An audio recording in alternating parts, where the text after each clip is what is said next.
कर्म को आगे बढ़ाने से पहले एक विचार देखते हैं कि जो विद्वान होता है वह पहले ही व्यक्तियों को पहले ही कार्य में समय दे देता है, जिससे बाद में गड़बड़ी ना हो। इसलिए हमको आपस में सब व्यवहार करते समय अपनी तरफ से उसके सुख विशेष को देख के समय देना चाहिए कि बाद में गलती ना हो, चाहे फिर बाद में कुछ हो, फिर परिणाम चाहे कुछ हो, इसलिए पहले समय। और दूसरा है कि अक्सर हम एक दूसरे के कार्य को देखते रहते हैं, तो ऐसा करते हैं तो फिर हमको ऐसा होता है कि हाँ हम तो सही हैं, यही फिर हमारे में घमंड रहता है। इसलिए हमको ये ध्यान रखना चाहिए कि हम भी तो कुछ भी नहीं है, हम भी तो ज्ञान ईश्वर से ही ले रहे हैं। तो ये दो विचार हो गए, अब आगे देखते हैं। हे भगवान, आप सब में व्यापक शांत स्वरूप प्राणों का भी प्राण है तथा ज्ञान रूप और ज्ञान को देने वाले हैं। ईश्वर ही ज्ञान दे रहे हैं, इसलिए हम ये घमंड ना करें कि ये व्यक्ति ऐसा है, इससे वो कर लूँ, परंतु जो नहीं जानता कि हम भी तो ज्ञान ईश्वर से ले रहे हैं। ये भला ही कमज़ोर हो, परंतु हम भी तो कमज़ोर ही थे। तो इससे पहले मैं आपको एक और व्यक्ति दिखाता हूँ। ये ईश्वर मुक्ति का साधन आपको पहले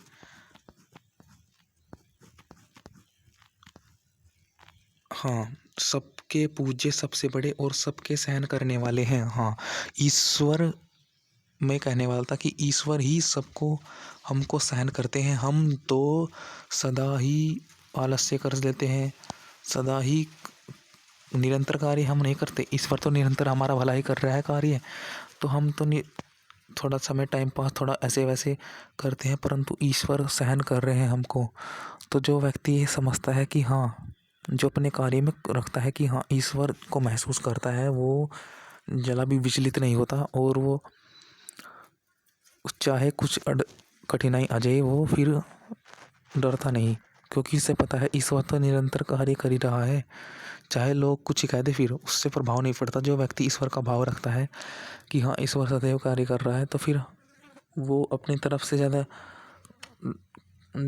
माथा फोड़ी नहीं करता, फिर वो ज़्यादा परेशान नहीं होता, फिर वो अपने कार्य में ही करता है। फिर वो कभी भी अपने कार्य करता है, कभी भी अपने कार्य को पकड़ लेता है, कभी भी अपने कार्य को, जो उसका कार्य डाउन हुआ उसको रीगेन कर लेता है, आगे बढ़ा देता है, उसको कार्य को वापस बढ़ा लेता है। इसे पता है कि ईश्वर का निरंतर करे, कुछ फर्क नहीं पड़ेगा, तो फिर वो कभी भी ये विचार नहीं करेगा, तो फिर वो लगातार आगे बढ़ जाएगा। वो ये भावना नहीं लाएगा फिर कि मैं मेरे से गलती हुई, ये लोग ऐसे ऐसे कह रहे हैं, वो ध्यान नहीं देगा। वो तो फिर अपने कार्य को कहीं भी जा कर के कर लेगा। जिसे पता है कि ईश्वर हैं, सदैव निरंतर कार्य कर रहे हैं, तो हम भी अपने कार्य करते रहेंगे। फिर दूसरी बार इस शब्द का पाठ केवल आदर के लिए है। आप प्रकाश स्वरूप सब दुखों के नाश करने वाले हैं तथा प्रीति के सब प्रेम हेतु आनंद स्वरूप सब लोगों के ऐश्वर्य के होते हैं। जिसे वही बात है पहली ऊपर की जी की जब पता है कि ईश्वर आनंद दे रहे हैं, ईश्वर ऐश्वर्य दे रहे हैं, फिर हमें क्या दिक्कत।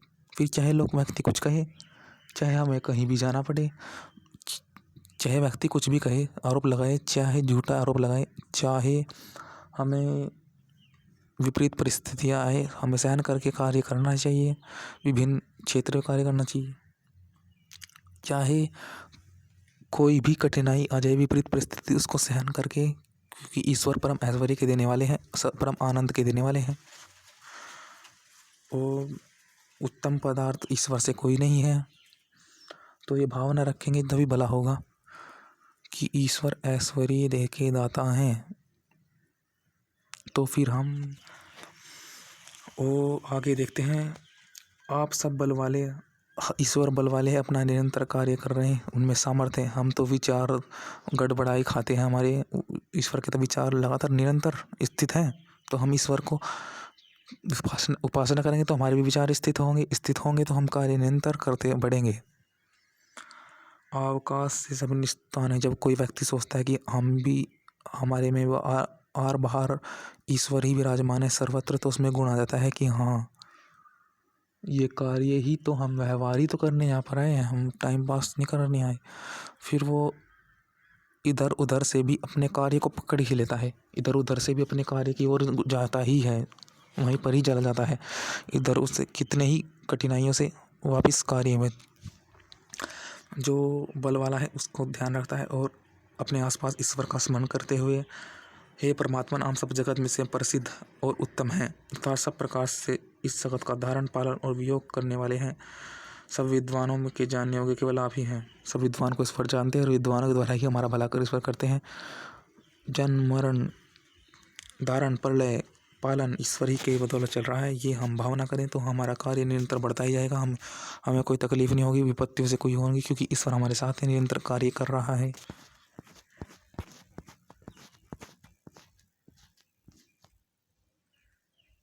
मुक्ति का उत्तम साधन उपासना ही इस विद्वान लोग में सब जगत और सब मनुष्य के हृदयों में व्यापक ईश्वर को उपासना रीति से अपने आत्मा के साथ युक्त करते हैं। चाहे फिर व्यक्ति कोई कुछ भी कहे, चाहे कोई कुछ हमको कार्य हमारे देख रहा है, हमारे से कोई देखता है, हमारे कोई विचार करता है, हमारे पीठ पीछे कोई बुराई कहता है, हमारे पीछे पीछे विचार करता है, फिर भला क्या हम उस जब व्यक्ति उपासना करता है फिर भला उन कठिनाइयों से कोई कहे, भला पीछे व्यक्ति बुराई भी करे, विचार करे हमारा, तो फिर वो व्यक्ति घबराता नहीं, वो उन पे ध्यान ही नहीं देता, वो ईश्वर पे ही ध्यान देता है। तो इसके लिए मुक्ति का उत्तम साधन उपासना है।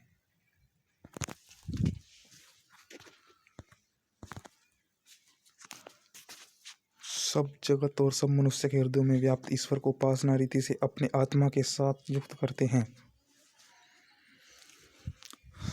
सब आनंदों का बढ़ाने वाला सब रीति से बड़ा है, वह सब आनंदों का बढ़ा रहा है। जब पता है कि ईश्वर आनंद देगा, हमारे पूजनीय हैं, तो फिर हम अविद्या आदि दोषों से छूटते हैं। हम किसी से घबराते नहीं, डरते नहीं, चाहे कोई बुराई करे चाहे अच्छाई करे, हम देखते नहीं, ध्यान नहीं देते, हम अपना कार्य करते रहते हैं। जो सूर्य लोग अपनी किरणों से सब मूर्तिमान द्रव्यों के प्रकाश कर रहा है, जो हमें प्रकाश कर रहा है, हमें आसपास हम ईश्वर को महसूस करेंगे तो हमें पता लगेगा कि हाँ, हम जो भी देख रहे हैं, हम जान रहे हैं, हम प्रकाश कर से देख रहे हैं, वो सब ईश्वर की बदौलत ही है। ईश्वर को फिर हम देखते कि हाँ, जो हम जान रहे हैं वो ईश्वर ही है, ईश्वर से ही है। सो फिर हम घबराते नहीं और जानते हुए भी ईश्वर का स्मरण करते हैं और ईश्वर का स्मरण करते हुए योग की तरफ आगे बढ़ते हैं, करते हैं। फिर आगे जो सूर्य लोग अपनी किरणों से सब मूर्तिमान द्रव्यों का प्रकाश करता है, सब पदार्थों का सिद्धि वो इससे ही होती है और प्राणायाम से ही होती है। सब पदार्थों की सिद्धि ईश्वर ही कर रहे हैं और प्राणायाम से हम उसको पास जा सकते हैं। सब पदार्थों की सिद्धि वो ईश्वर से ही हो रही है। ईश्वर से हम जानेंगे तभी हम ईश्वर को स्मरण करेंगे। परमात्मा से युक्त होता है प्राणायाम से। प्राणायाम कम से कम 10 मिनट तक होने चाहिए और एक प्राणायाम कम से कम 2.5 मिनट 1 मिनट तक तो होना चाहिए। तो फिर लगा के प्राणायाम से ही हम युक्त होते हैं परमात्मा के साथ और उनका स्मरण करते हुए योग तरफ। अभी इतना ही। ओम।